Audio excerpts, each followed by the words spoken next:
आयतार 29 ऑक्टोबर साद्या काळाचो 30वो आयतार।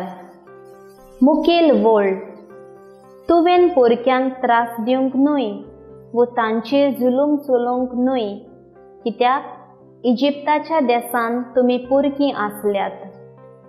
नियाळाक आदार आयच्या सुटकेच्या पुस्तकांच्या वाचपांत आमच्या धर्माचो एक कायदो देव मोजेसा उदेशी आमकां उगडापो कोत्ता।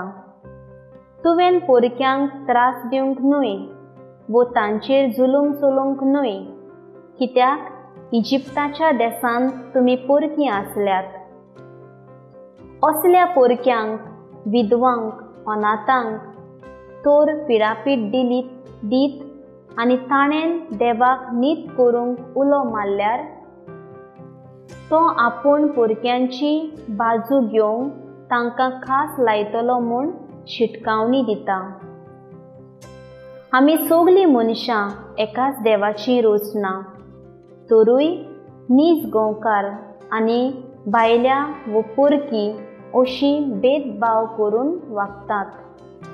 आमच्या गोंयांत नदर मारल्यार सादो वावर करपी थोवय, पाडेकार, पोदेर, गोवले आनी आदी मेळना जावन ताचो जागो दुसऱ्या राज्याच्या लोकांन घेतला।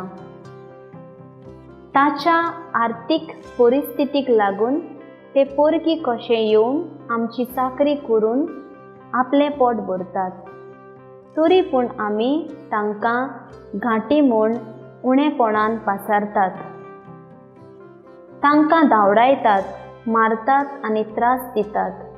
पूण गोंयकार परदेसान वचून कसल्योय नोकऱ्यो करून आपलें उदारपोसण करतात, थंय ते पोरकी म्हूण ते विसरल्यात काय?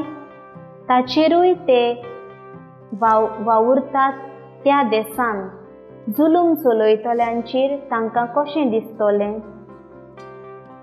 आमचो पापसाहेब सगल्या भायरायलोल्यांक पोरक्यांक लागीं हाडून तांकां एक सारकी लेगूंक मागता। ताचो ताळो आयकुया। म्हजो थाराव, भेदभाव करिनासतना सगल्यांक एकेच नदरेन पळोवंक वावूरतली।